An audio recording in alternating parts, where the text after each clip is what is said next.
I am Federico Salas Isnardi. I am currently the director of the Mayor's Office for Adult Literacy in Houston, where I have worked and lived for the last 34 years, always in adult ESL and adult literacy. I am currently, along with Sky, the co-chair of the Social Responsibility Interest section, and I've been a member of TESOL for 27 or 28 years now, doing a bit of everything. Today, we were supposed to have this back in Denver. It would have been a featured panel. We would have had an hour and 15 minutes or more. And we had organized it with Sky and a group of people who were going to be on the panel. And then because of the pandemic, it was postponed. And now it is a short 1 hour sweet conversation with just two people about, or three if you include me, about one of the challenges that we face in TESOL in the social responsibility arena, which is teaching along the fracture lines. This is a topic that came, Sky proposed about a year and a half ago, probably, almost 2 years ago. And to be honest, I had to learn what the fracture lines are, even though many of us work along those fracture lines. I had to learn what they are. So before I talk about what the fracture lines are, and Sky is probably going to show it to us on his slide, let me introduce you more formally to the two presenters today. Valerie Jakar from Israel, from Jerusalem, is a long-standing member of TESOL. She has been a member for many years. And she is an ESL or ESOL educator and applies linguistics specialist. But she wants me to say, and I actually didn't know, I have known Valerie for many years, probably 25 years or so. She told me that she was one of the founding members of this interest section, the social responsibility interest section. So we need to thank Valerie, not only for speaking to us today, but also for having been one of the founding members of SRIS. And then with us is Sky Lance Wagner. Sky is the co-chair with me of the interest section this year, and he's the assistant academic director at University of Dayton Global and PhD candidate in educational leadership. So without more ado, let's get to explaining what the fracture lines are and then how we fit along those fracture lines. Do you want to show the slide, or do you want to just talk about it? Just talk about it. Yeah, go ahead, Federico. Okay, so fracture lines. Some of us work along borders, international borders, such as borders where there is tension, where there is conflict that many times spills way beyond the border, miles and miles inland. There is a border, a conflict that generates along that border, that fracture line. Examples of a fracture line are the United States and Mexico border, where there are political conflicts, financial, economic conflicts, there are all sorts of social issues. Another example is Palestine and Israel, the borders, the fluid borders that there exist in that part of the world. There are other fracture lines where people have to teach, and we are teaching English to be sure, along those tension lines, those fracture lines where people are divided for political reasons, usually international borders and so forth. Many, many examples, and later I will mention an example of a new fracture line, or what I consider a fracture line, that is not necessarily an international border, but an internal one.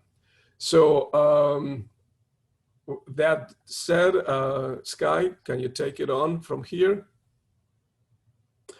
Let me say one more thing. Let me say a few more things.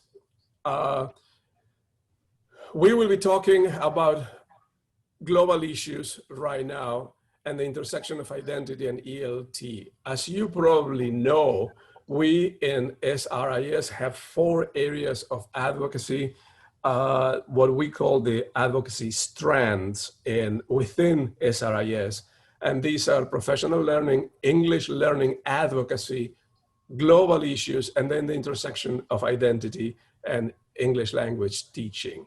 Those are our areas. We had hoped to have a conversation with representatives from each area today, and the panel originally had the chairs for each one of these strands. But for whatever reasons, and many reasons, not everybody could participate. So Valerie is going to talk about the global issue, and Sky is going to talk about the issue of identity and ELT, okay? And without more ado, or much ado, Valerie, it's yours. Okay, I need to share a screen, right? And I'm going to do that.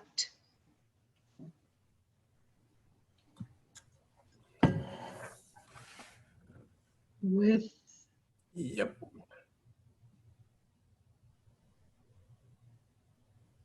sorry.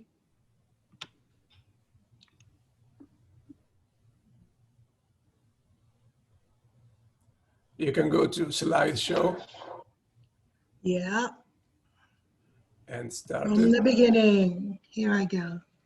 There we go. Good afternoon, good evening, good morning. Have I covered everybody's time frame? It's good to talk to you all.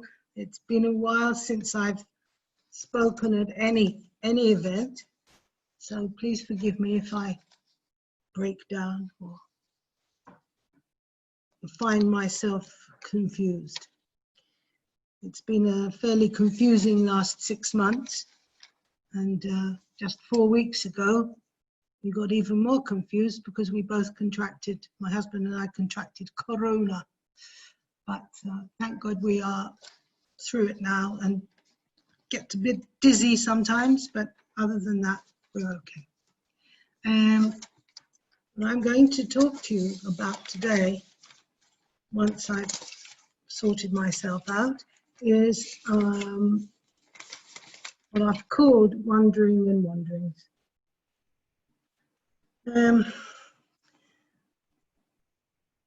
I'll first wonder about this business of fractures, and I'll tell you why in a moment. And then I'll talk about our wondering about things that are going on around the world, and people's wondering about history and where it plays a big part in what's going on in the region that I live in. And then I'll talk about my history as far as TESOL is concerned. And then I'll introduce you to some initiatives and programs that I've found recently, well, I've been involved with recently, which are examples of the work that people are doing in this region and all over the world for various organizations. I'll just wonder for a moment about this business of fracture, because when I was hearing about it, I felt that it doesn't apply to the conflict situation that we have here. Because taking the analogy further, if it's a fracture, it indicates that something has broken asunder, broken apart. And according to what I'm going to tell you in a minute about a bit of the history of this area, we haven't been broken apart. The two peoples involved, the people of Israel, or Jews as some people call them, but it's not just the Jews, and the people in the Palestinian areas. And again, it's not a complete dividing line. They haven't been a people, one people, for more than 3,000 years. So they haven't been broken apart. But going on with the analogy, I would like to think that there can be some fusion of a calm nature so that people can live in peace. And I've been working for many years now on the issues of things like peace building, as Donna knows, as Carter knows, and the others too. So I'm wondering about this analogy, and I'd like to see that we could come together, pick up our pieces, come together and share. And you'll hear more about that soon. Okay. Since Enrico, I think originally, I think we can have a look together. How many of us are there? 8 people. If you see this the word cloud, and you look at it, people immediately will probably have some emotional response to what they see. And what I've put in here are the languages and the names of the people, and those are synonymous in most cases, of the people who live in the region where I live.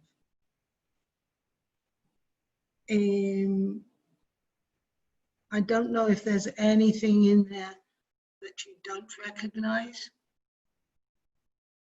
but each one of us, as we look at this, we have various responses, I would say. Would anybody like to say anything? Any contributions? If anybody wants to ask questions, please either raise your hand or write it in the chat room. I will be monitoring the chat room. Ah, good. And Okay. Carter says Phoenicia was a new one for him. Okay. Actually, I was looking at some maps, you know, having to prepare this and having to prepare a chapter that I'll tell you about in a minute, recently has given me a wonderful entree into all kinds of history and geography that I'd never even learned about. And there's an area north of here in Lebanon that is known as Phoenicia, the Phoenician Hills or something. Anybody else want to say anything? Okay. So I did do a bit of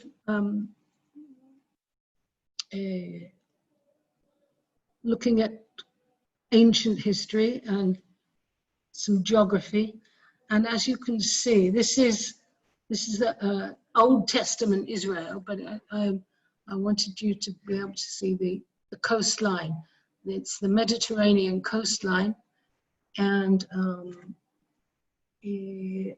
when I was looking at the notion of the history of the people who live here, I went back as far as I know, which is ancient and pre-Bible time, and then I looked at Abraham's children, because that's where we think that if there was a split at the time, that's where it happened. A couple of his children are engaged in sibling rivalry. And through the years, through the centuries, through the decades, through the centuries, there has been again and again conquest, battles, conquest where Syrians had conquered some areas, and then the Byzantines came after the Romans. As you know, the Greeks invaded and the Greeks held a force. And then, of course, there was the Roman Empire. And after the Roman Empire, there was dispersal of those people who remained Jews, who didn't convert to Christianity. And there were hundreds and thousands of Jews who were transported to Rome and became slaves. And then there was the invasion by the Egyptian kings, authors, what have you. And through the ages, after the year 0, we have the Byzantines and the Mamelukes. And then, of course, the Crusaders came along. And then the Ottoman Empire took over this area. They weren't exactly here, and the Turkish language didn't play much part in this area, but they were the rulers of the area, and they were the builders of the area. And as you see at the bottom of this slide, all this while, from 3,000 years ago until today, there were farmers, agricultural workers, scholars, Bedouin, who are transient, and small communities living their lives on this area of land, which wasn't necessarily very fertile, and also living in the towns that existed way back until now. Towns like Jerusalem, Svat, Tiberias, Tyre, which is now in Lebanon, Beersheba, which is in the south, and Ashkelon, which is just around here. And Gaza, by the way, is just down here.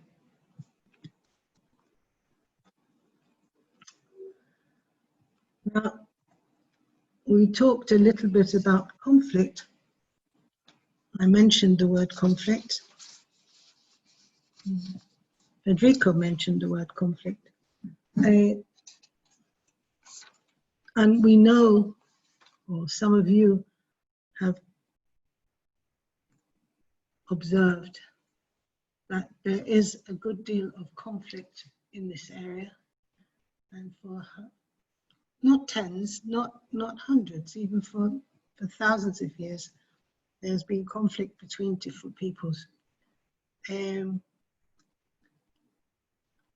Recently, there have been moves, and I have to remind you or tell you that today commemorates the tragic assassination of Yitzhak.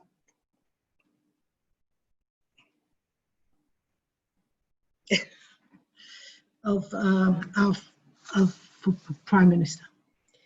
So there have been conflicts within the area, within the Jewish community. But the conflict between what is known as Palestine and Israel, the Palestinians and Israelis, or some term it Jews and Arabs, the conflict is intractable. I found a text written by Peter Coleman, on how to resolve intractable conflicts. And it really spoke to me, because what he points out is that there are very few forceful interventions by powerful authorities or third parties that help for very long. And he said, paradoxically, it's been shown that it's often the weaker third parties who often are the most effective as catalysts for change. And these people employ soft forms of power. They are unthreatening, reliable, and they don't have a strong agenda. That bit I'm not so sure about. Anyway, I'll go back to that in a minute. So I was thinking of flashing this up and asking people what responses they had to these terms. Any responses? Or any responses to what I've said so far? Okay, I'm going to go on.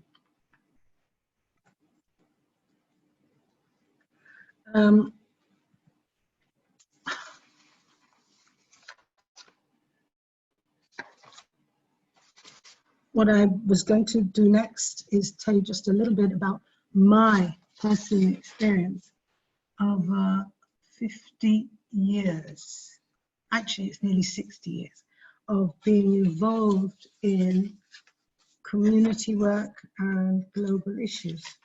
Because when I was a teenager, I joined the Council of the United Nations, and then I joined UNICEF. And that's what got me into all this social responsibility business. I'm going to share some of the ideas and discoveries that I have made recently, because I was asked to join 2 other people to write an article on conflict resolution and initiatives that have been found in this region that have English as the catalyst or the mediator. I'm going to go back to here for a minute.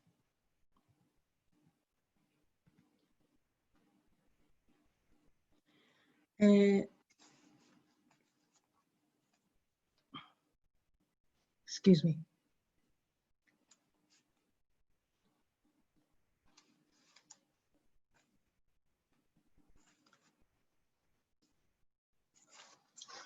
When I looked at the area, the initiatives, when I started looking at the initiatives, I discovered that there's a Middle East consortium of organizations and non-governmental initiatives for peace building.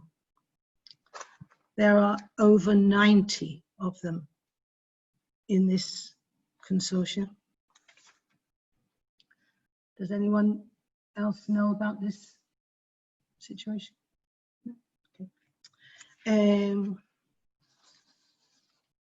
And among them, it's admittedly there are some political factions. So they're not all apolitical or non-political, but there are as many as 95 organizations, groups who are working towards some kind of reconciliation or conflict resolution in this region. And in this region, I include areas that are somewhat far from here. It includes work with Yemenites and Sudanese, and maybe some others. And of course, there are groups who are working with the refugees in Syria and the people who are still in Syria. And most of these function using the English language. And our mission for writing our paper is to identify programs that actually use English and make English not just a vehicle, but an important mediator. So I want to tell you about that, and then we'll go into one of the programs. I'm billed as doing global issues, so I have to get there quickly. In the Israeli school system, and that includes Hebrew speakers and Arabic speakers, and there are schools. It's known as the Arabic education system, but it's within the Ministry of Education. This does not include the Palestinian Authority schools, but several schools which are in East Jerusalem do have a part in the curriculum that comes out of Israel, but most of them use the curriculum of Palestine.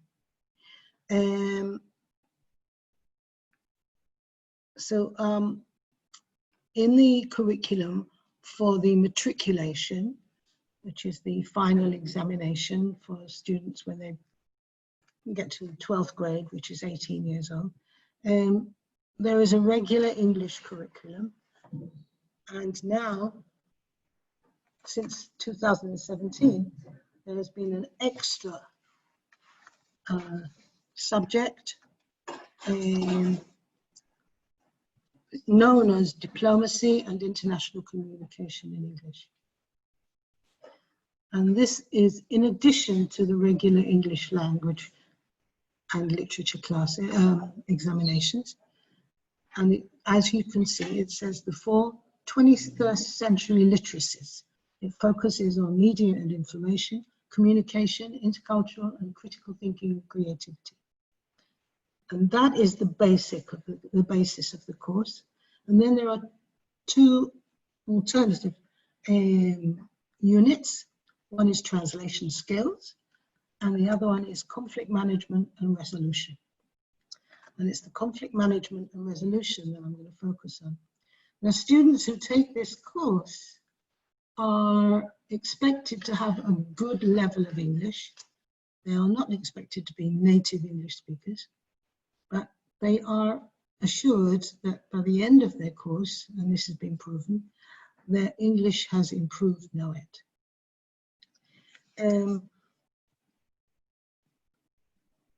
If you'd like to just read through this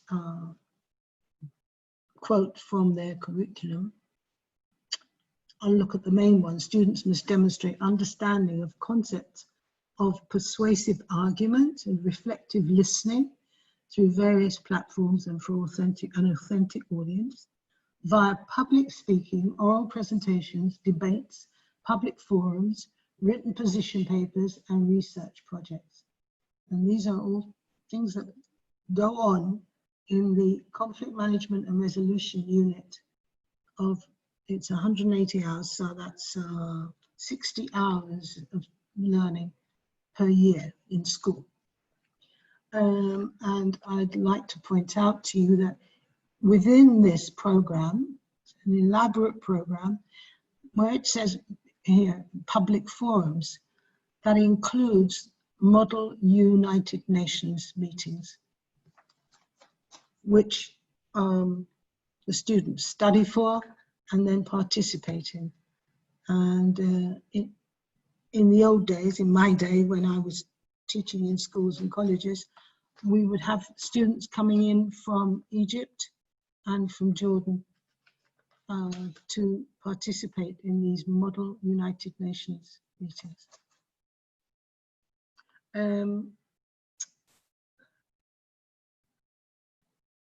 Within this conflict resolution curriculum, students, I've given you this as an example of their curriculum. They study the issue of water. It's an issue in our Israeli-Arab conflict, but it's also a global issue. And I was introduced to Echo Peace Middle East because this is one of the points that the students look at, one of the programs the students look at in this school curriculum. And I want to show you now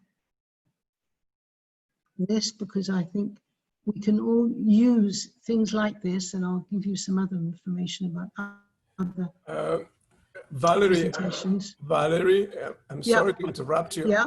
I'm afraid we don't have time for the video now. We can put the link as a resource, because we need to move on.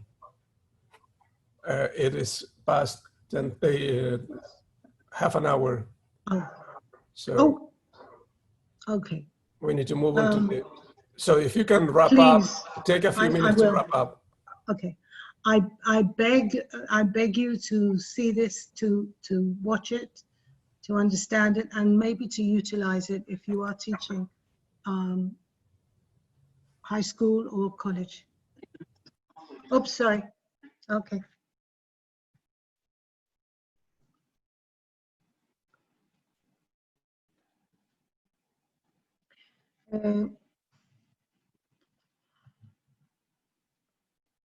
Okay, another presentation is a TED Talk, and I recommend it highly for many reasons and for various skills.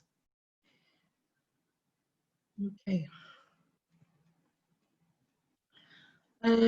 There are so many initiatives in the area where people are working towards global issues, particularly with regard to water and innovation, and they are using English as the mediator, and they are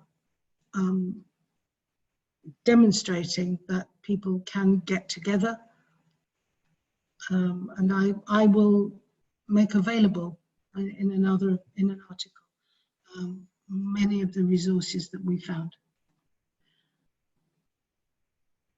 I'm going to wrap up there because I think I am needed to wrap up.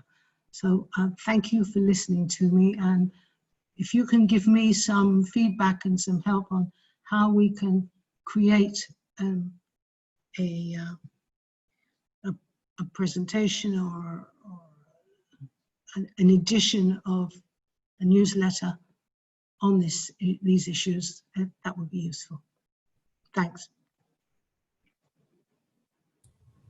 Thank you, Valerie. It is very interesting. I'm sorry that we ran out of time. The resources that you would have shared and the video, we can put in the resource page and make it available for everybody who was present today. Okay. So we are a little bit behind the schedule. Sky, if you want to, Valerie, you will have to stop sharing your screen so that Sky can share his. Okay. I may be I'm able quite to. sure how I can do that. Tell me how to do it. Can you? Yep. Okay. I think I can just Take over. take over. Here we go. Yeah, go ahead. There we go. Okay? Right.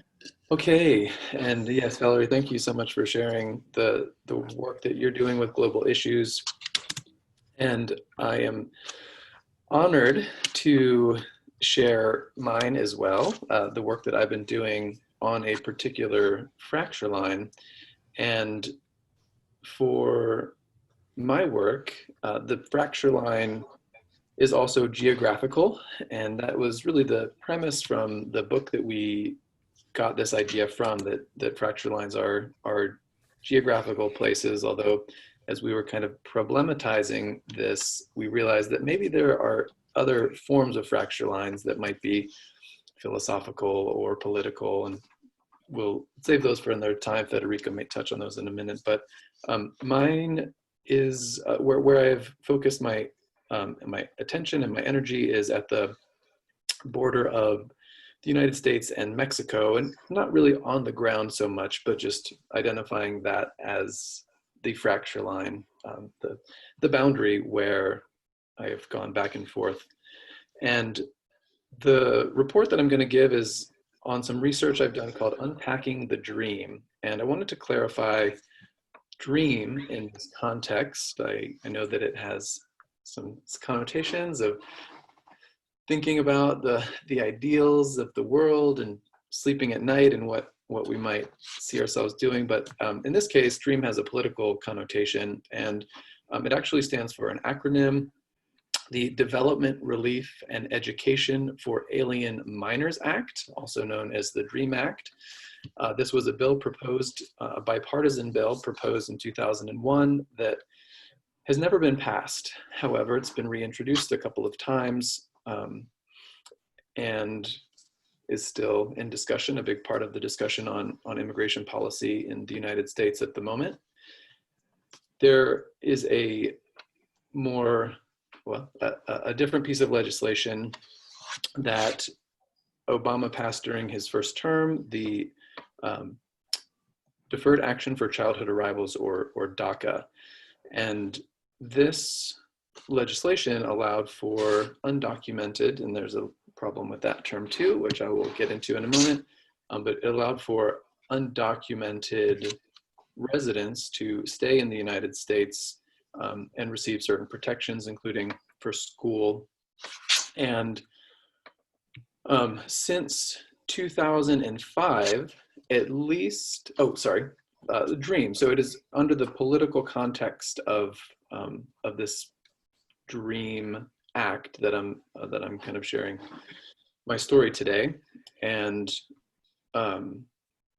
Sarah Conway is on the call, and she and I actually have collaborated on the project that I am going to be describing today. So Sarah, honored that you are here to hear this piece, and hopefully the Q&A we can discuss a little bit more since you're still on the ground there.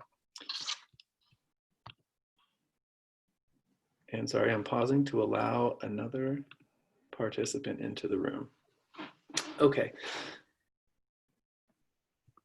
So since 2005, at least 1.4 million individuals and families have returned to Mexico, including many so-called dreamers who were brought to the United States and who have temporary protection under the Deferred Action for Childhood Arrivals.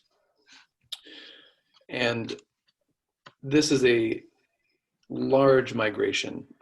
This is a huge number of individuals who have started their lives in the United States and have returned back to Mexico. And I included this quote at the bottom. You may be familiar with the work of Anzaldúa. She says that travelers, there are no bridges. One builds bridges as one walks. And I have considered the returnees to Mexico as these kinds of travelers, these caminantes, and those who build bridges as they move from one geographic place to another across this particular fracture line.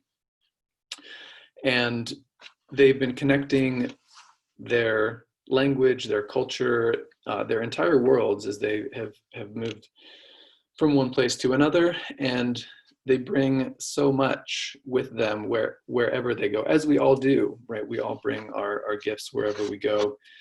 And the research that I'm going to report on was from an investigation into the perspectives of individuals who returned to Mexico and who enrolled in a TESOL Certificate, which was a social justice initiative in part by, that was supported in part by the University of Dayton, where I am based, the University of Dayton Publishing, and a nonprofit organization, which is based in Mexico City, and shout out to Sarah, and a nonprofit organization based in Mexico City called Otros Dreams en Acción, or ODA.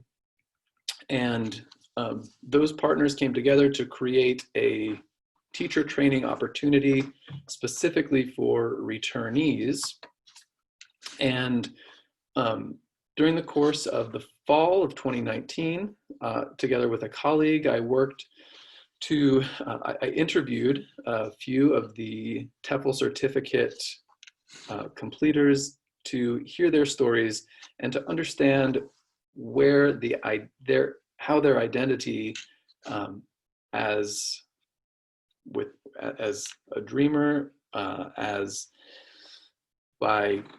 national, bicultural, multinational, multicultural, multilingual unfolded. And this research certainly looked at the participants with a social justice lens, a social responsibility lens, as well as as an identity lens. And I'll skip ahead a bit. The stories that the participants told were full of hope and were full of strength and were full of opportunity, and it was certainly an honor to be a part of their stories. A few of the things that stood out was the word dreamer. I asked participants how they felt about this word and what kind of connection did they feel to it, and a lot of them said that they did not feel connected to the label dreamer.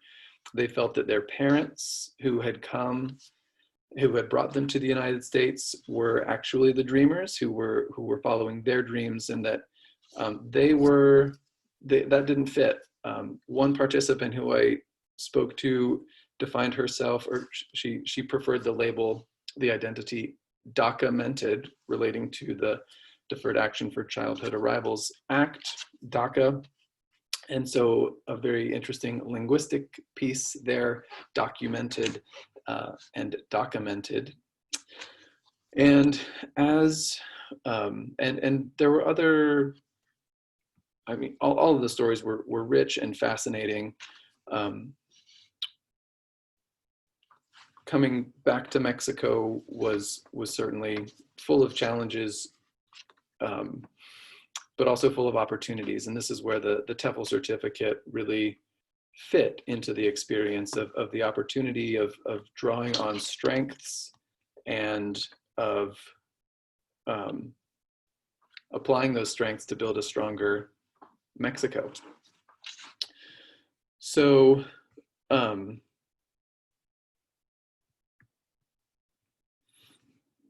because this was a TESOL certificate, a lot of the lessons that we went through, there were faculty members at the University of Dayton who designed a 5-module certificate that were focused, so each module was focused on things like second language acquisition, teaching methods, and assessment.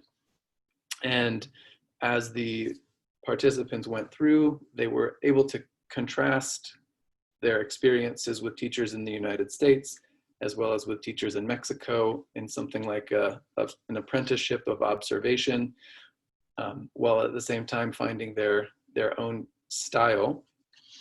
And those stories intersected, the teaching stories, the return stories, and they intersected in this community, community of practice, community of learners. And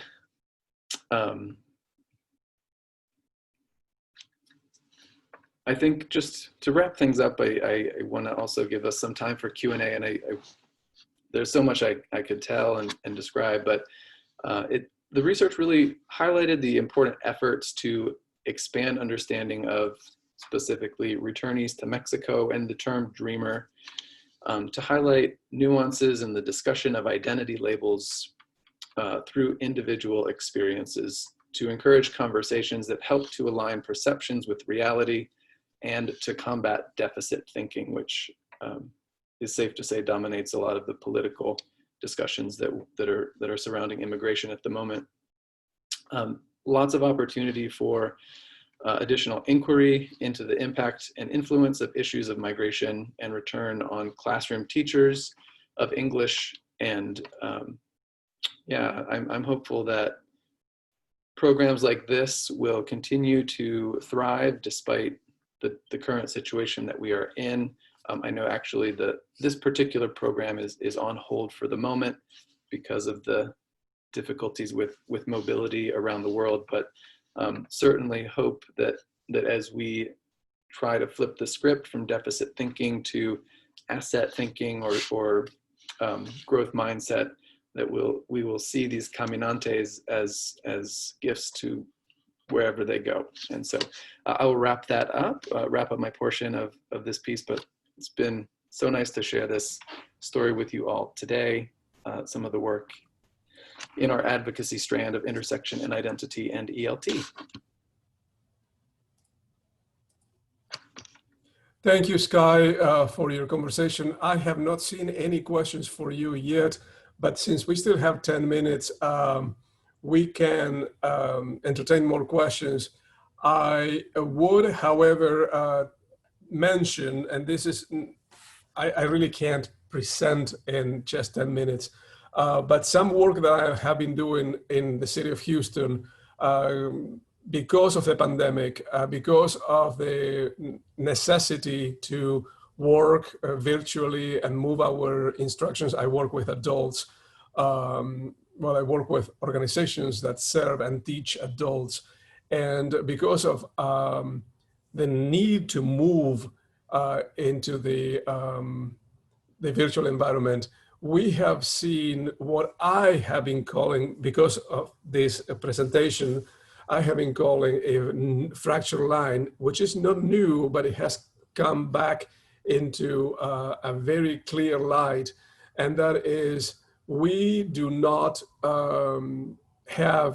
we have a fracture line, so to speak, within the city between people who have access to technology, who have access to the internet or internet connections, good broadband, good data plans for their phones, and people who do not.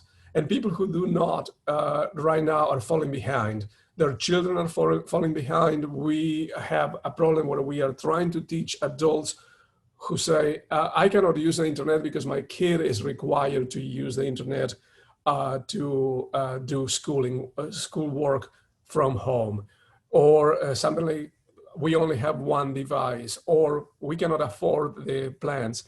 What we have seen, and it's not really new, but it has come back again into the light for our attention, is that those that digital divide that has been around for a long time, but now is really critical, is that digital divide is along racial lines and, well, basically racial lines and poverty lines. Issues of poverty play a big, big role in Houston.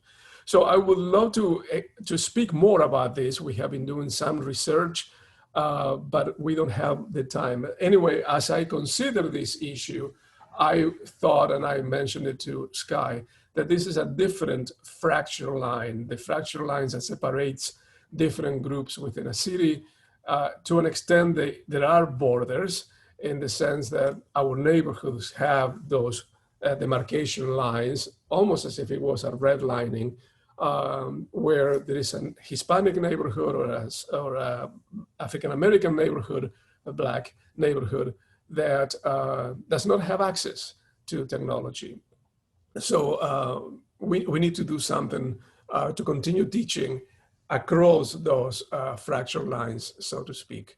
Anyway, I don't see, there are two questions or two comments that I see, and I will be glad to entertain questions offline if you have any questions about the work that I'm doing.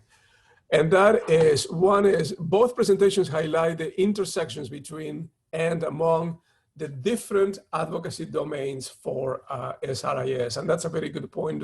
That is a comment by Carter, who is a previous chair of SRIS. Yeah, they highlight the intersections between and among our four advocacy domains. And then Sherry Jordan says, deficit thinking, like seeing children from impoverished homes. You would think that I don't know how to read. From impoverished homes as coming to school with a deficit in their literacy background, question mark. So are you, Sherry, asking for a definition of deficit thinking? I'm not sure if that is a question for the panel.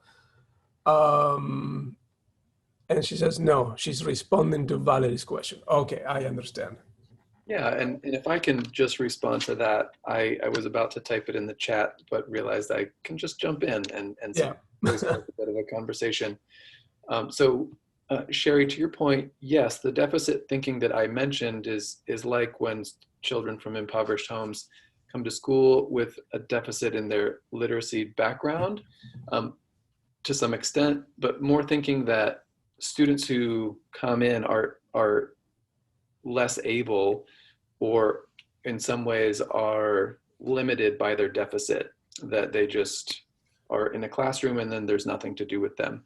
This thinking is also applied to the discourse, the broader discourse of migration, where a returnee may arrive back home, and I'm going to put that in quotes because it might not feel like home, but may return to a place of family origins, and feel and be met by a deficit mindset where it's this person doesn't belong here, or this person is only going to isn't going to be able to contribute, is going to be a drain on resources, and the kind of thinking that would limit the ability to interact in a community.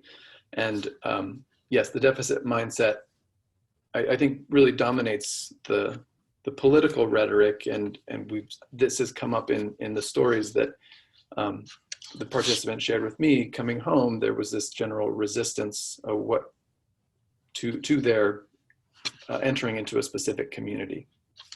Yeah. If I may add to that, Sky, and everybody, the work that I do on immigrant integration is informed by this thinking. Many people think of immigrants as bringing a deficit, rather than looking at immigrants' contributions and the strengths that they bring and the skills that they bring. Some people, and again, is politically motivated, some people look only at those deficits that oftentimes, and this is where it's interesting to us language teachers, oftentimes the deficit is simply that they speak a different language or they don't speak English, but they are not a deficit. They are not defined or identified by their deficit in terms of their knowledge of language. They have many other skills. So that is an issue that also affects curriculum development and materials development. Anyway, we only have 5 more minutes, and I would be glad to have more questions. I think that Valerie and Sky would be more than glad to answer a few more questions. Yeah, thanks, Federico. And honestly, just a discussion among all of us in the room. I'd like to see questions for everyone. If there's just some general comments, feedback. We actually requested that this not be a webinar format so that we could have greater interaction. So, right. So you can unmute yourself and just talk. Yes.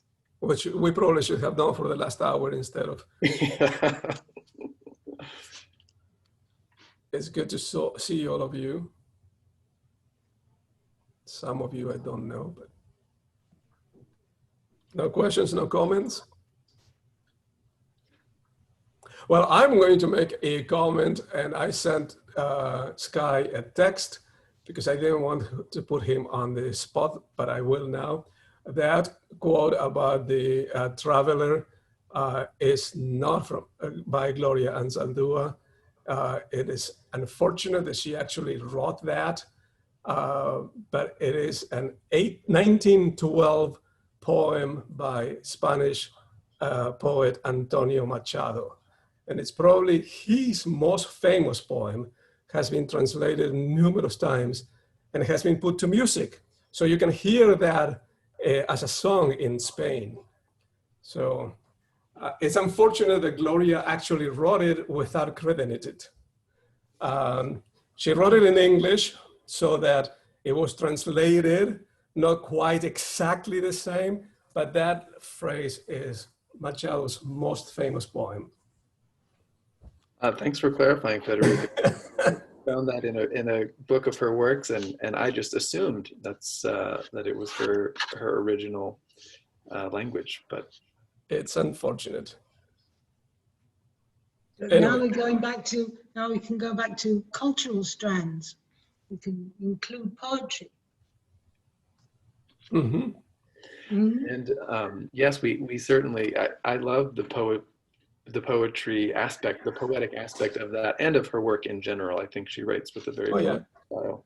But I just, in our last couple of minutes, if there's no discussion or no questions or no discussion, I wanted to share my screen one more time, because there are a few resources that I just wanted to make everyone aware of. And I'm not sure quite how we will get this presentation out to you all, but of course this is being recorded, and so you're welcome to go back and to review once it's posted to TESOL's website. But our concept for the Fracture Lines academic session, which has since become this webinar, comes from an open access book published by the British Council with the same title, Social Responsibility. Oh, here it is, English Across the Fracture Lines. I have a printed copy, but it is available for free if you'd like to read more about the topic. There are some really great chapters on particular fracture lines and how ELT is used there in the spirit of healing and bringing people together. I also put Valerie's two videos that were from her presentation that unfortunately we didn't have time for, but with the global issue of the water crisis. And so here are links to that, and I will find a way to get them to you. I know that it's hard maybe to type the URL, but just wanted to bring those in our last minute or so. And Thank you, Scott. And my email address is on my presentation, and I'm happy to send the presentation, the PowerPoint presentation, to anyone. And it'll be more elaborate. It'll have more text in it too, and references. A way to do this, if you wish, is if you want these materials or the presentation as an attachment, you could write your email in the chat room, and Yeah, we can share them that way. I'll do it happily, yeah. If you want, any of you participants, if you want the presentation, just write your email on the chat room.